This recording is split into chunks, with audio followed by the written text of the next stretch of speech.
to pick up one dragon. They got destroyed by Team Dignitas and Gravity, 2 games that you would expect to be wins on Cloud9's schedule to start the year. And the win they did get had to squeak by Team Solo Mid in that game. Yeah, they gave up the first 5 dragons and still were able to win the game, which is a credit to their ability to play from behind and actually have shot calling without having high, but then it just hasn't carried through to any of the other games.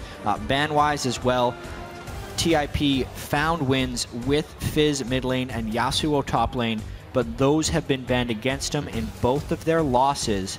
It seems like Impulse actually does want to play Yasuo, but they haven't had the opportunity for it since that game 1. Something that'll allow them to engage, get in the midst of a fight immediately, whether it's a skirmish or a full 5v5. They want it. Yeah, they want to be able to fly around, make plays. And once again, Fizz and Yasuo, as well as Alistar. So 3 champions that were victorious for Team Impulse in game 1. Fairly consistent bans against this team now. Seeing what everybody else is doing, and it's been working. Cloud9's going to use that as their first stitch against TIP here to try and get under their skin. One last ban for Impulse, and that will be the Rek'Sai from Meteos' side. That should easily equal the Gragas, but it also looks like it has swung a Rumble into a first pick along with Lee Sin. It pretty much dares Cloud9 to pick Gragas by banning away the Rek'Sai. Also, if Rush does want to play Lee Sin, he definitely does not want to play against Rek'Sai. So much of his early pressure can be negated by the Rek'Sai. Also, the fact that if he ever Sonic Waves Rek'Sai, if he's just burrowed, you actually don't connect the second part of your Q on Lee Sin, the resonating strike, thanks to Rek'Sai just popping back up out of the ground. But because Cloud9's already picked a jungler, Rush doesn't have to pick his jungler yet, and they can go with 2 power picks for themselves right off the bat. I do get that Sivir, 4th time in a row for Apollo to pick it up for the team. He's scored just about the same each time, so it's not really the bottom lane that needs a lot of focus in this game. It's going to be what's already been banned out, Xiao, Xiao, and Impact. Apollo, a very consistent AD carry. He doesn't necessarily make big flashy plays, but he's always there for the team. Sivir fits that pick perfectly. It almost feels like if Impulse has the opportunity to pick Sivir, they will do it every single time.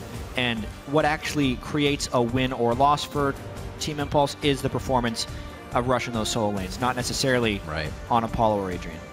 Well, they got their win when he was on Eve, striking fear into everybody on the other side of the map. We haven't seen too much more play of that since the first week of the LCS. A few bans to some teams, but not being on the Rift. Maokai and Nautilus going for a pretty tanky lineup here on the side of Cloud9, as it's already right back to Impulse. They didn't waste any time in those pits. We got ourselves a tank team. For Cloud9. Always priority for them on the Maokai. Being up against Rumble will give Impact a pretty good laning phase if he wants it, and if we don't end up seeing lane swaps. But there's not too much to read into Cloud9's strategy other than Lemon Nation preferred Nautilus over Thresh, which isn't really a surprise, even though Thresh has seen more priority in the North American LCS. If we go back to the playoffs, Lemon Nation, the early adopter of Nautilus, very strong on that champion for both the early jungle invades as well as just reliable CC, which has been a cornerstone to whenever Cloud9 has been successful. He's like a big tanky Morgana a little bit, with a single target ultimate. It's a big tanky thing. A little bit of AoE, a little bit of bind, everything you want in a support player. So let's see what we have. Now, Sejuani's actually picked up here by Rush. Goes for a little bit of tank himself. Oh boy. So Sejuani's something that Rush hasn't really found success with on the competitive landscape, but he has had a while since the North American playoffs to break this out again in the North American LCS. If they land the Sejuani plus Rumble combo, that's the devastating one, but it will be hard to kind of weave that Glacial Prison through the tank line of Cloud9, because you don't want that thing hitting the tanks. I was going to say, that almost looks like a Kog'Maw composition if you want to protect one, but it's going to be an Azir and a Lucian coming in here for Cloud9. A lot of people that can be locked up, but harder for a Sejal to hit those 2 guys on the back line through these beefs. Talking with some of the Cloud9 team members about Incarnation, they say he's put a lot of time into the meta champions, which will pay off for them in the long run. So it's no longer this Cloud9 revolving around Zed and whatever High has been able to pick up. They're playing whatever is meta, and Incarnation is doing his best to do that thing. And it's not going to happen, guys. I'm sorry. Bard is support, and so is Janna. Yeah. So, sorry about that. Yeah. I hate to be the bearer of bad news. LeBlanc for Xiao Xiao, definitely something he could carry the game on if he needs to. All Matches right. up decently against Azir. So we are going to have the teams locked in on both sides. Like you said, Cloud9 kind of focusing towards meta picks. It's almost something they did when they started as Cloud9, when they were able to open up that Pandora's box. We go for the strong picks. We just keep playing it and get better at those picks. Yeah, and if we think back then, it was Cloud9 who was setting the meta picks. Right. Instead of reacting to them. The Nautilus is something they started themselves. The rest of them, though, are fairly well set in now, so they don't necessarily have that champ select advantage they used to get on other teams, and now they have to outplay them within the game. This mid lane matchup is very volatile. The Azir versus LeBlanc. We actually got to see it yesterday in the TSM game where Bjergsen against Xiao Xiao, they played the inverse of this matchup. So now Xiao Xiao gets to LeBlanc. We'll see how that ends up working out for him, because a lot of it depends on early gank pressure, but it is very snowbally if one gets ahead.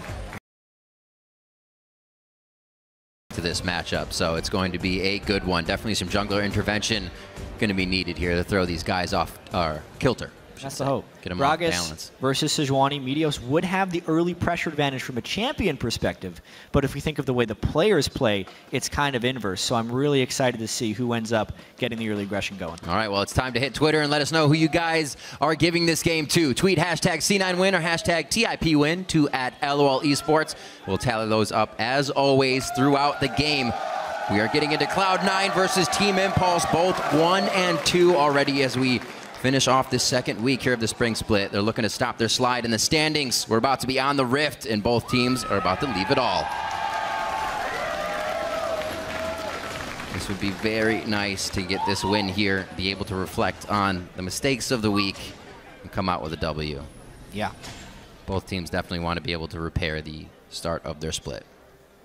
And honestly, the Xiao Xiao versus Incarnation matchup, as they both really just wanted to play some ward.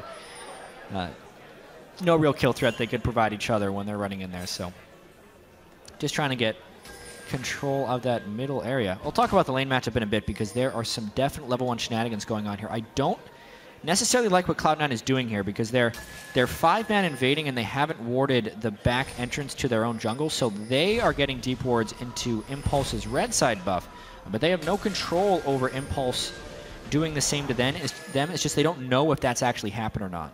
Whereas Impulse will know where Cloud9 has been. Quite a few of those.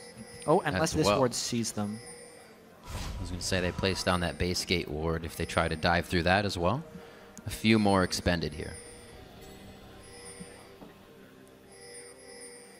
It's a lot of pings going down. Everyone's just trying to ping out exactly when the wards went down and how they can plan their movements. So this is really cute. Apollo and Adrian have snuck all the way in, and they pinged where the ward they think it is, so they waited until it died to make their rotation through. Apollo and Adrian really manipulating the fog of war here, so they try not to get spotted on their way up. So this is crazy, because normally if you get those deep wards right there, there's no way for the duo lane to make it into the lane unless they actually make it through the mid lane after the wards have timed out and run up there. Right. So when Cloud9 sees Apollo up there, they're going to be very surprised. Just like Balls is very surprised to see a Janna right now. Really clever ward manipulation there, and knowledge of the early game ward placements. You see the ping going down right now on the side of Impulse at their blue buff. I was just about to say, Jack, this is usually what we see Lemonation doing as he starts to now late walk up into the jungle to see if he can get any vision here or any knowledge of what's going on. Very nicely played here. We've seen a few things in the early game that teams are trying to switch up and throw the other one off guard. Especially against Cloud9. Gravity had a tremendous level 1 against them as well. Right move. I want to see how Cloud9 responds to this, because it looks like they're kind of out of options. Lemonation thought about walking up into the jungle to harass, but he was too late for that, because he wasn't expecting that formation just based on the spot of the AD carry. So take a very small advantage for Team Impulse from the start when they got to see where Cloud9 invaded, and then they just use that information to then mind game Cloud9, and it will give them a nice start in this lane swap. Wow. Incarnation putting the hurting on Xiao in the mid lane. This is going to give the rest of Cloud9 a little bit of safety, especially Meteos, to do what he needs in the jungle if Rush is actually going to have to be taking care of Xiao here. He'll heal up for now, but good pressure. And Cloud9 actually starts to go for this dragon. Yeah. Elimination going to be here. They should be able to get it. Yep. Just fine. Very interesting choice here by Cloud9 to take the dragon. Because basically, if we compare this to what happened yesterday against Gravity, when there was no freeze in the duo lane for the opponent. Nice dragon. Yeah, great dragon. When there was no freeze for the opponent, Cloud9 tried to beat them to the rotation, but they were so far behind at this time, and the fact that the map was swapped around, that instead of trying to get the experience in this lane that Apollo and Adrian are farming, they just go straight for the dragon. What that basically means is Cloud9 will be further behind in experience as well as gold because of that dragon, but that will even out throughout the rest of the game as we get 15-20 minutes in because of the additive stat bonus, damage and ability power. So therefore, Impulse does still have maybe an even bigger edge because Cloud9 took that dragon right now, but that will start equalizing in the mid game. Well, calling from behind is what Meteos has kind of had to do, so he's only going to get better at it. He said it was a bit troublesome, but with High being the shot caller previously, when things did go wrong, it would fall back onto Meteos. So he's ready for the task. He's going to try to provide for the team here. Could be tough. See how Tip starts to pressure what they've had here in the early game. We're only 5 minutes in, and not too much has affected the lanes out of this jungle pressure just yet. Ball's back to the bottom. There's the swap coming in from Apollo and Adrian. They're going to head back down towards the bottom lane. Adrian doing a little roaming before this so he can get some safety and wards on the map. Yeah, we could really end up seeing some accelerated turret kills depending on where the supports roam next. Whether the supports decide to stay in the duo lanes and try and shove down the level 3 top laners, or if they start roaming mid to try and tilt that matchup. As far as the effect of roam, Lemon Nation is much more threatening than Adrian right now. John is more about disengage and protection, whereas Nautilus can go and mess somebody up. Maybe we'll see a very late dive here. Big wave stacking, and Rush nowhere to be found. Oh, he did just... When they see that ward, Rush has to basically just rush up there and try and stop this from happening. Arctic assaulted right back in the other direction. Goes through on the red buff side as well, so he doesn't get hit by the Tri-Brush. Teleport coming in from Balls here. On to Impact. He goes down 4 in the top lane for Cloud9. First blood to Meteos. Yep. Nice reaction there by Cloud9, sending people up there. Rush was late to that spot. So was Adrian. So Cloud9 completely beats them that rotation. Impact can't get out in time. Now with that call, are you trying to just buy time and hope your team gets there? Or should he have just left? Yeah, basically, Impulse didn't have the wards there to know that it was happening until it was too late. Yeah. Because by the time he spotted the people diving him, he wouldn't have had time to teleport away. And the wave was so huge that he's actually okay dying and teleporting back right away, because that's the best Impact could hope from a 1v4 dive. Just a few steps ahead for Cloud9. Turn into a first blood 6.5 minutes in, so the Dragon as well going to be on top of that. They took out bottom turret, and the top may be theirs before Tip can grab their next one. We do see Apollo is still beaten down on the bottom lane. He is just getting a lot of free farm to himself, but still even with Sneaky right now. Incarnation is putting damage onto Xiao still. Pink ward seen by Lemon Nation as he gets that roam on, trying to get some of that dredge line placed onto the LeBlanc. Going to be a tough gank for them, but they still want to at least blow his flash and rinse and repeat. Cloud9, 65 to 35% there. The fans definitely still backing the new squad with Incarnation.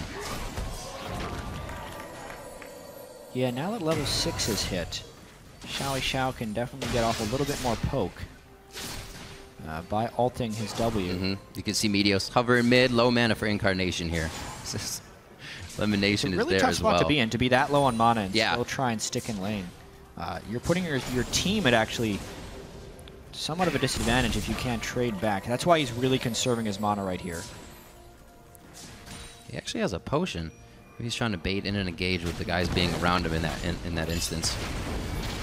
Nothing coming of it just yet. No skirmishes to be had here early in the game. A top lane gank onto Impact is all they've had. He now gets the support of Adrian.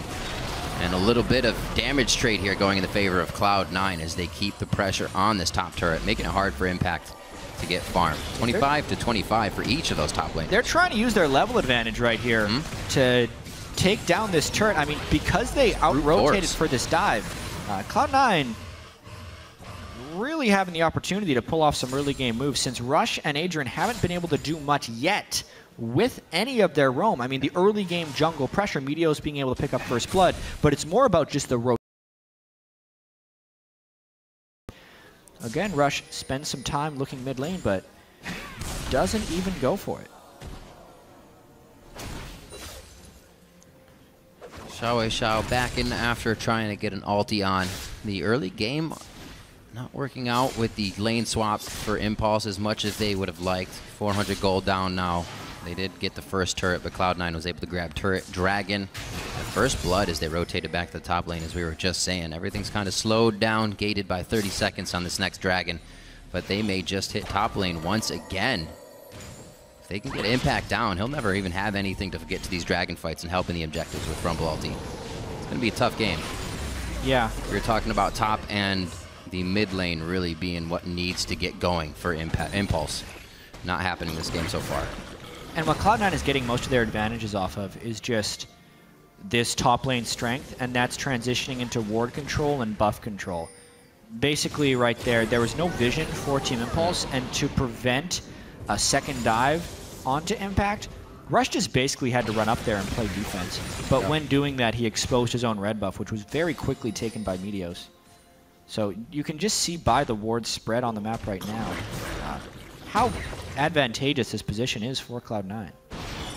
Playing it very safe as well, not over-diving in their attempts with all this knowledge that they have. And once again, rinse and repeat towards the top lane. A good hook onto Adrian. No 6 there, so no Janna disengage. And just a 6 for Impact. He may use that ultimate that's actually already gone down right behind Cloud9. They're going to nicely take down Impact. No! That's stun up beautifully by Rush. A double kill, however, coming in for Sneaky. They do finish it off as he dives through and goes deep, but Rush doing everything he can this game, always pulled to the top side. Yeah, and he's always just a little bit late. Right. Meteos and the rest of Cloud9 are far ahead of Impulse in their communication right here, and that dive was just not even super clean by Cloud9, but by the time, it was actually really unfortunate for Rush when he threw out a Sejuani ultimate, because no one currently had the turret aggro to get trapped by the Glacial Prison, which then made the rest of the dive pretty easy. So now a turret advantage as well as a nice kill advantage, all thanks to just beating Impulse to the spot. You were saying a bit earlier, Jat, they were using that level advantage to just consistently push down the turret, and they had a level advantage as soon as they did that engage as well. A Monsoon probably would have stopped that entire engage, but Adrian's still level 5. Yeah. 3-0 now, coming up on 11 minutes into the game, and now a 2K gold lead here for Cloud9. If Meteos did say he kind of had some trouble calling from behind, these guys now have the advantage of calling from the lead. Incarnation back to mid now with the blue. Looks like he could put some pressure onto Xiao, who has not grabbed his yet. Yeah, Incarnation was able to complete Morellonomicon, whereas Xiao is still sitting on the components. Neither of these guys are actually going for the magic resist build. Incarnation himself is sitting with some magic resist in his blue runes as well as Xiao, so not what happened yesterday where Xiao was just staring magic resist in the face and saying no and then getting one shot again and again. He has magic resist this time, but it creates a slightly more defensive early game. But then they just go ahead and build the offensive item with Morellonomicon instead of the Athenes. So this Dragon's been up for a while, but with Rush in the top lane, as well as Meteos, we haven't seen too much play around it. Looks like Tip wants to start that vision control once again. And we do see Impact in the mid lane here, so expect this is going to come to be quite quick. But this has kind of been the story for Team Impulse in the games they've lost. The crazy aggression and the playmaking that Rush was able to display last split, and we thought he'd be able to display this split thanks to him getting rank 1 on the Korean solo queue ladder in the small offseason. But aside from that one game on Evelynn, he's just not been able to make plays. He's tried it. He's played Evelynn, Lee Sin, and now Sejuani. Just a little bit slow to these things, and now they're just straight up starting the Dragon. Cloud9 does not have a Azir, so they're trying to Force. They should get elimination on this one. The rest of the team kind of in a think I can help him, but they should not have thought that. Meteos could also go down. The teleport from Balls a little far away, and they are just walking on the red carpet. Equalizer coming in from Impact. On to Impact now. A great hit into the fight. That's going to be Sneaky coming up with a few kills for himself. Balls as well onto Apollo. It only took a few seconds for them to get resituated for that one, but Cloud9's able to turn it around after Impulse looks for too much. Yeah, there was a big turning point in that fight when Equalizer hit at the same point as Monsoon. So Adrian and Impact not necessarily in sync. It neutralized their own Equalizer. And then the late arrival to the fight in Incarnation really turned the tide right there. Even though that fight was beneficial for Cloud9 in the long run, I think it kind of spoke to both teams not quite being up to how strong they should be. You know, first off, Cloud9 not having Incarnation there in the first place to mount the assault, and secondly, Impulse messing up their Monsoon and Equalizer timing, which then allowed Incarnation to turn the fight around at the end. But when all is said and done, it means more kills for Cloud9. See it happen one more time here. Yeah, it's a great job by Team Impulse to say, let's fight right now, when they see the choke point. But there's really no reason to Janna ulti right now. What's he actually knocking back? Meteos wasn't even in the middle of a spell. All he did is make Sneaky not have to dash out of the Equalizer. Then when Incarnation dives in, that would be a great time to have Equalizer, because you want to be able to heal your team as they're knocked back and prevent the re-engage from Cloud9. But of course, he just burned the cooldown, and it spells disaster for Impulse. It's that chaos, once again, they thrive on that also beats them up most of the time. A few ultimates that just do not sync up, and Impulse come off of a dragon with a few members down. Cloud9 can go ahead, set up wards, and clear. Not this one, though. Good pressure by Impulse as it's 5-1 now, 15 minutes in. That gold lead was actually still stretched by Cloud9 within that fight, even though Tip got dragon. But they do prevent number 2, help in the long run if this game gets to that point. This turret should be going down. Looks like they're just going to brute force it here. Not much Cloud9 can do. Everybody's ults are still kind of coming back up. I do have to point back to the very start of this game, though. Just off the first dragon that Cloud9 was able to get. To start the North American LCS split, Cloud9 gave up the first 12 dragons to their opponents before they were able to get one. So it definitely feels like there was a definite point of focus for Cloud9 to get dragon control this game, because they were presented with a set of choices early on in the game, whether they try and match the minions in the lane swap or take the dragon.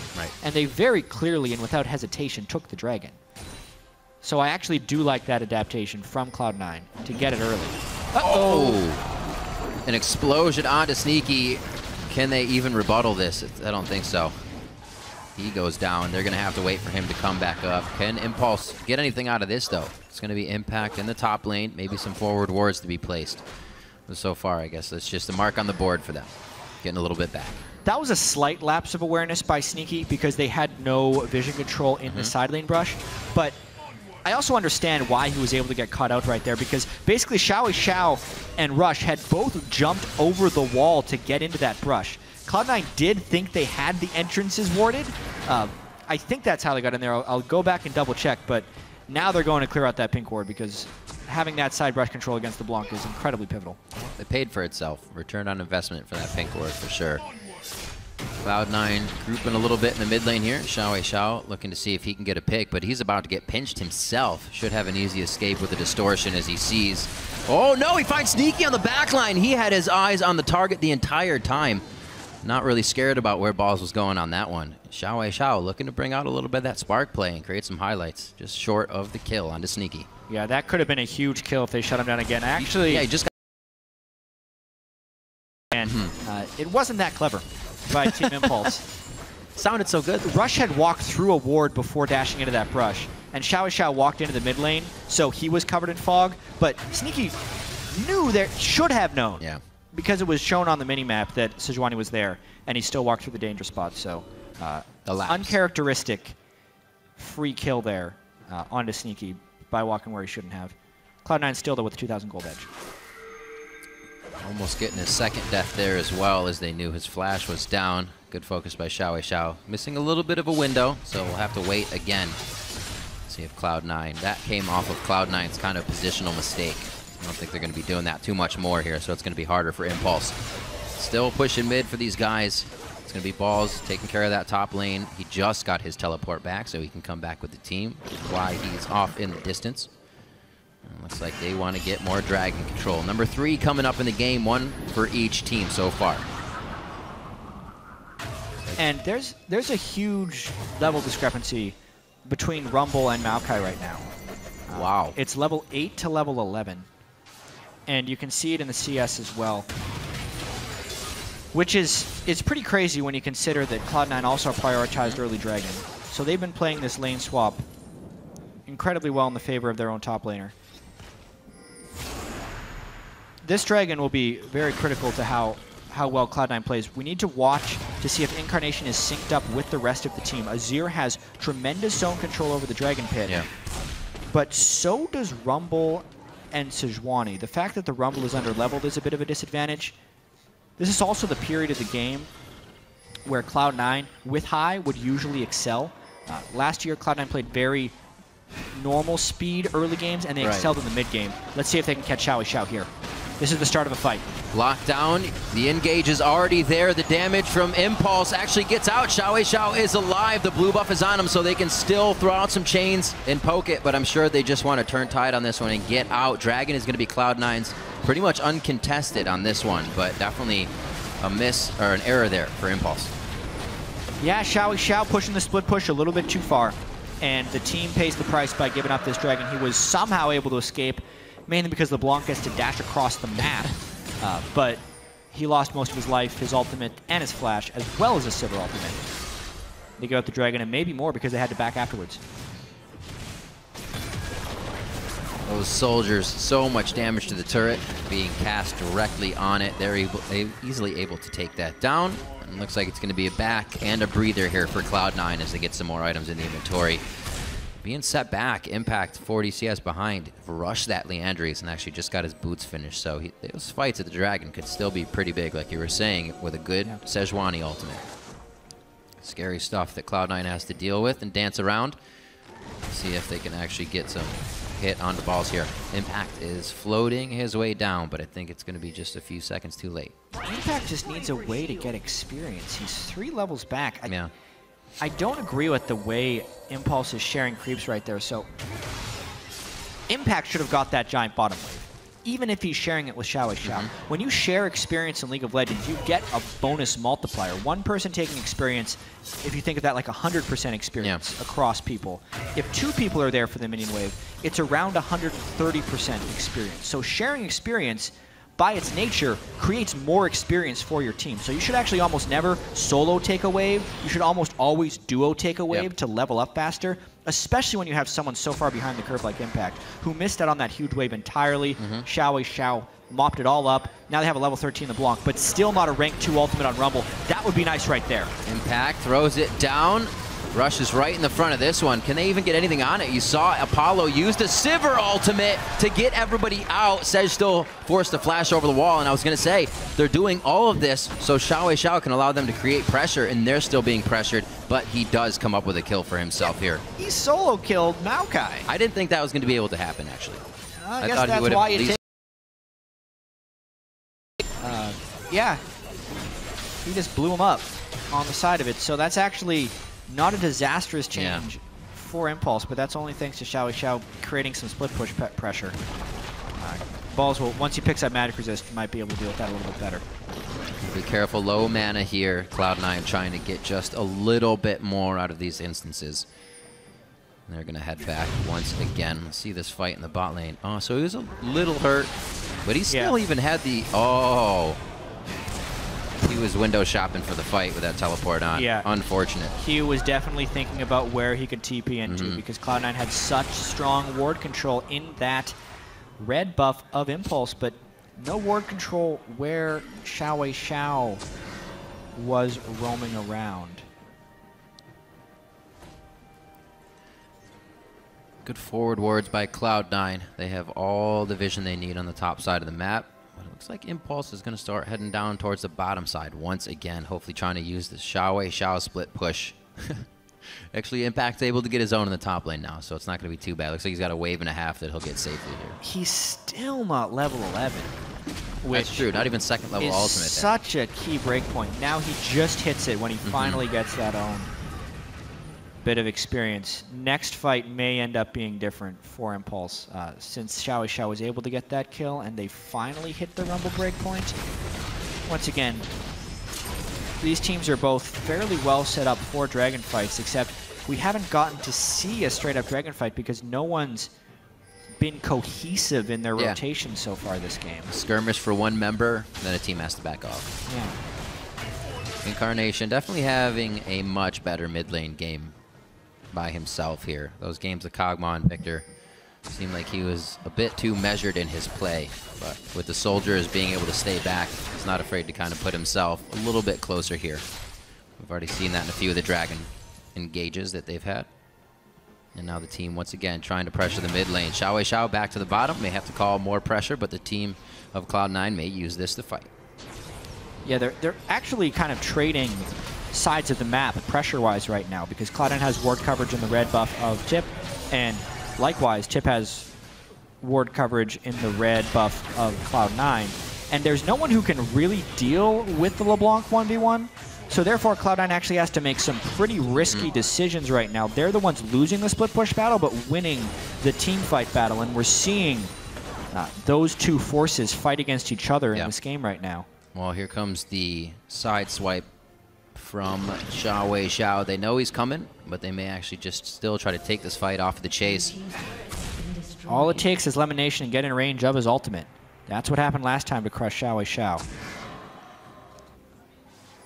So the pressure works to pull him off of mid lane. It's just a game of tug of war now, really, between both teams. Who's going to get the better engage as they're pulling each other around in the rotations. Luden's Echoes have been finished for the AP carries. A little bit more burst for them to add into the fights.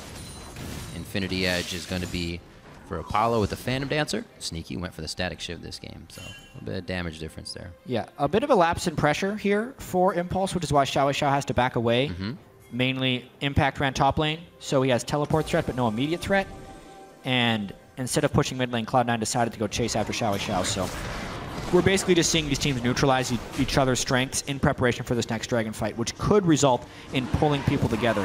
Cloud9, though, does have what seems like the stronger team fight right now, especially if Incarnation can position properly on his ear. Here comes Tip, though. Big dragon fight. Xiao in for a little bit of vision.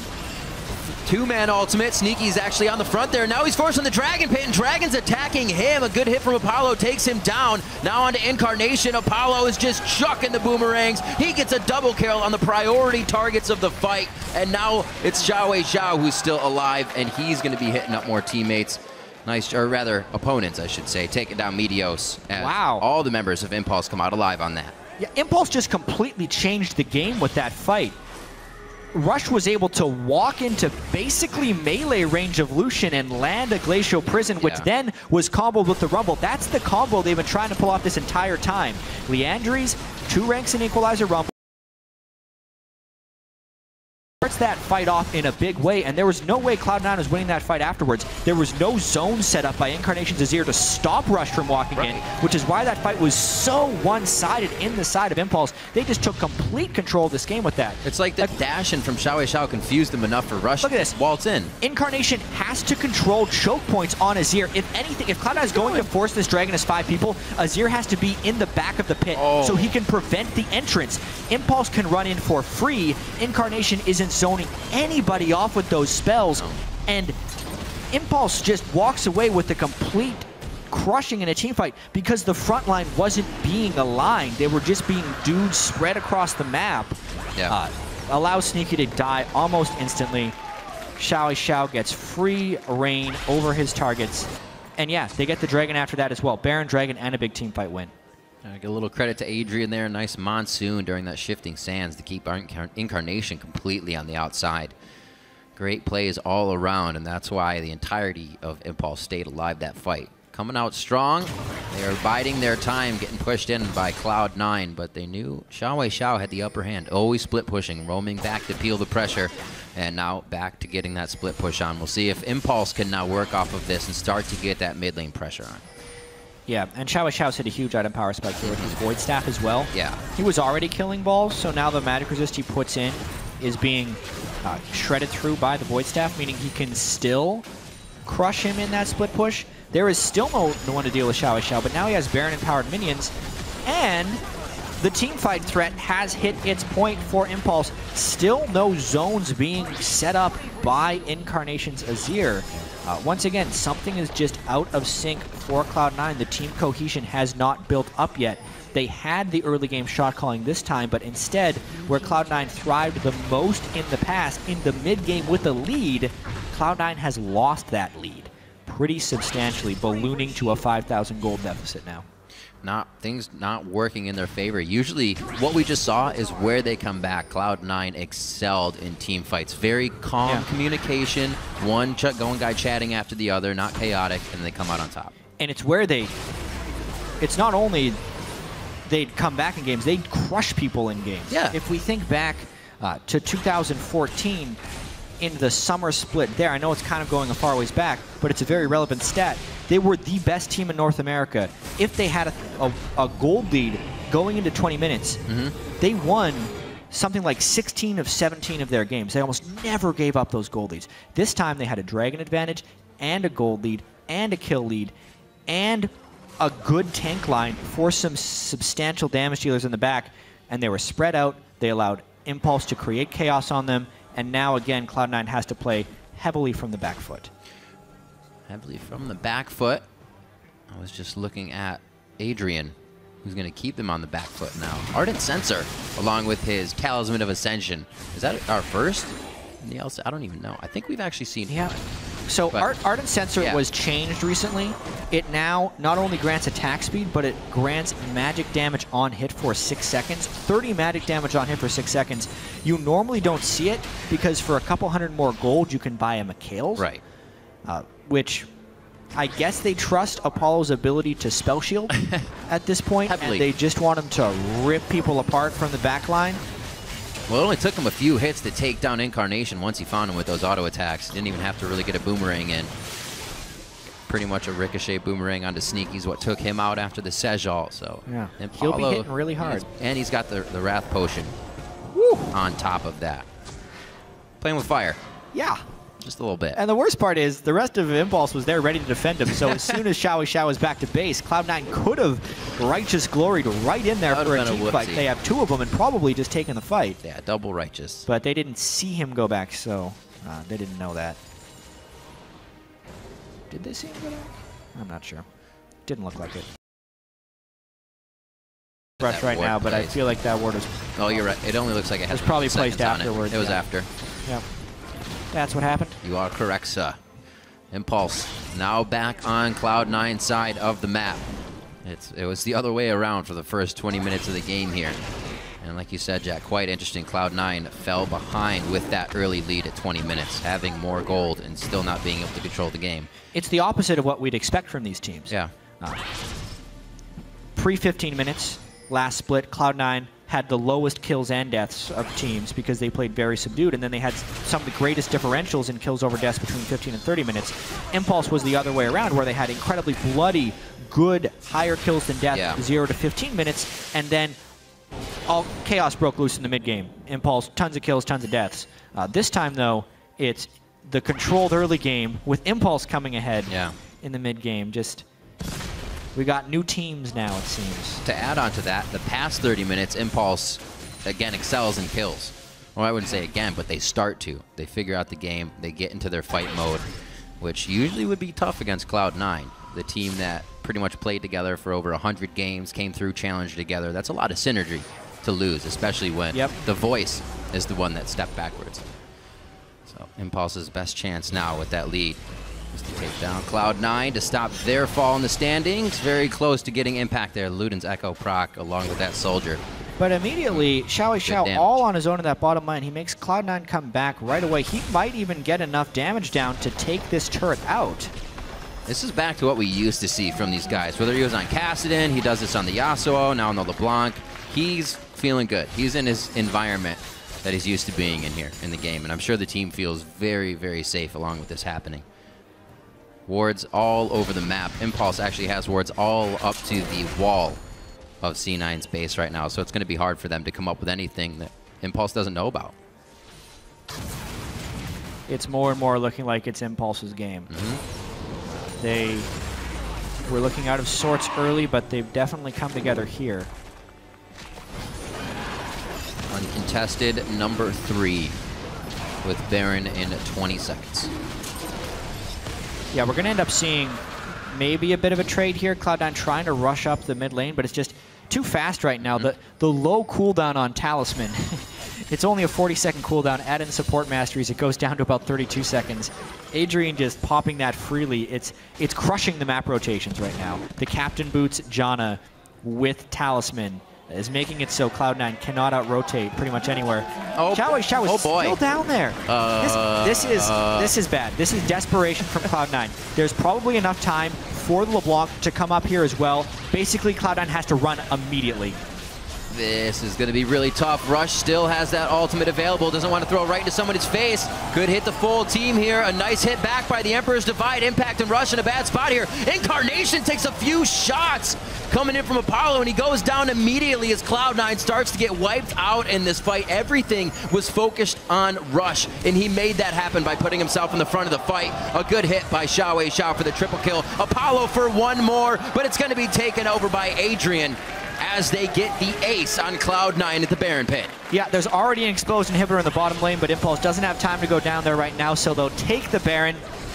That was a very disappointing end to a series of outplays by Team Impulse, where basically Cloud9 throws their hands up in the air, says, no way we can deal with LeBlanc, YOLO Baron. But that doesn't work in the LCS. Impulse easily collapses down onto Cloud9, and they are crushing them now with their second Baron in the game. Great fight. Rush putting himself in an ideal position here as we see this again. Yeah, well, first off, the team that is down thousands and thousands of gold shouldn't be taking early Baron damage to then peel, especially against a disengaged Janna. So their cards just right. Also, Incarnation shoots people into the fight instead of out of the fight, so Cloud9 can't play the kite back game either, like a Gragas Azir disengage. So many things are contradictory to a cohesive plan for Cloud9. Everyone seems to be doing their own thing.